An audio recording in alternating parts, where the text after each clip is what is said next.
नमस्कार मित्रों, कैसे हैं आप सभी। आशा करता हूं अच्छे होंगे।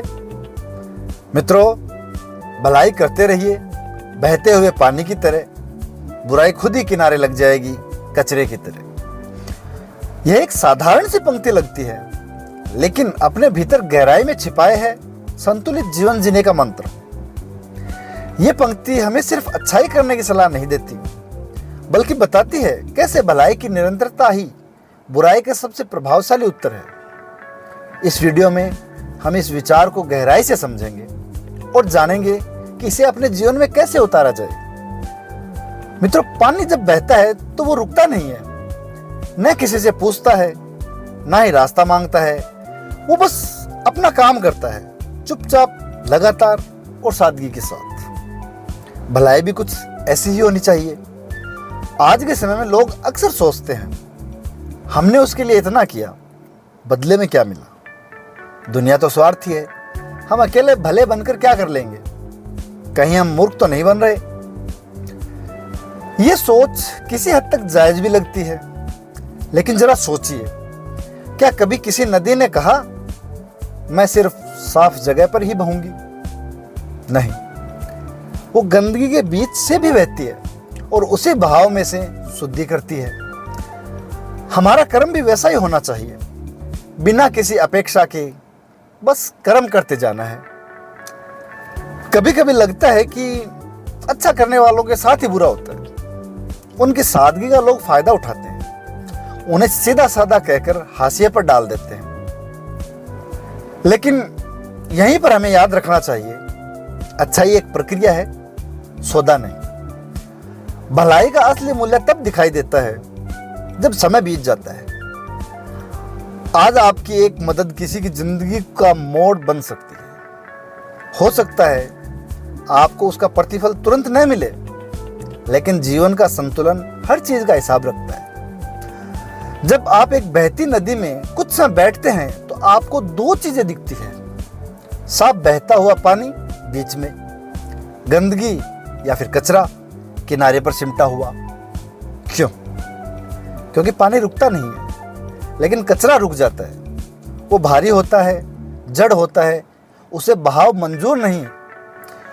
उसी तरह बुराई भी टिकती नहीं है। अगर आप सच्चे मन से अच्छाई करते हैं तो नकारात्मकता, आलोचना, ईर्ष्या, द्वेष, ये सब थोड़ी देर शोर मचाते हैं, लेकिन फिर खुद ब खुद किनारे हो जाते हैं। आपको जरूरत नहीं है कि आप उनसे लड़ें, बस आगे बढ़ते रहिए और उन्हें पीछे छोड़ते जाइए। चलिए आपको एक प्रेरणादायक सच्ची घटना से समझाता हूं। कहानी है एक चाय वाले की। दिल्ली की सड़कों पर एक चाय वाला हर दिन अपने स्टॉल पर कुछ गरीब बच्चों को मुफ्त में बिस्किट देता था। लोग उसे टोकते, तू क्यों देता है, ये तो आदत बिगाड़ रहा है। लेकिन वो मुस्कुराकर कहता, भूख में पढ़ाई नहीं होती भाई। वर्षों बाद उन्हीं बच्चों में से एक ने IFS की परीक्षा पास की और इंटरव्यू में चाय वाले का जिक्र करते हुए कहा, अगर वो भलाई ना करता तो शायद मैं आज यहाँ ना होता। आज वो चाय वाला उस अफसर के लिए पिता समान है।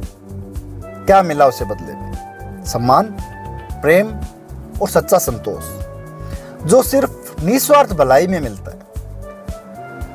हाँ, यह सच है कि भला बने रहना आसान नहीं है।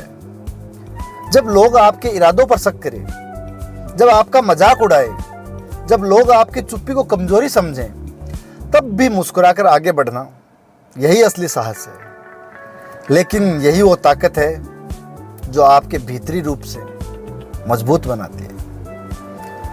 भलाई करना कमजोरी नहीं है, ये तो उस भीतर के योद्धा का प्रमाण है जो दुनिया से नहीं, खुद की नकारात्मक प्रवृत्तियों से लड़ रहा है।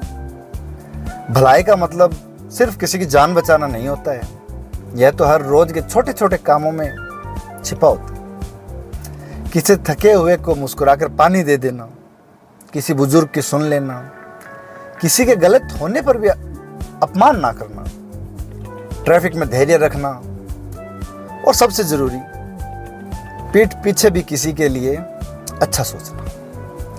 ये सब छोटे कर्म मिलकर आपको एक भली आत्मा बनाते हैं। और अंत में निष्कर्ष यही है मित्रों, दुनिया बदलती है लेकिन उन लोगों की वजह से जो थकते नहीं, रुकते नहीं, बहते रहते हैं। अगर आप ये सोचते हैं कि आपके छोटे छोटे अच्छे काम मायने नहीं रखते, तो यकीन मानिए आप गलत है। भलाई का भाव धीमा हो सकता है लेकिन उसकी गहराई अमूल्य होती है।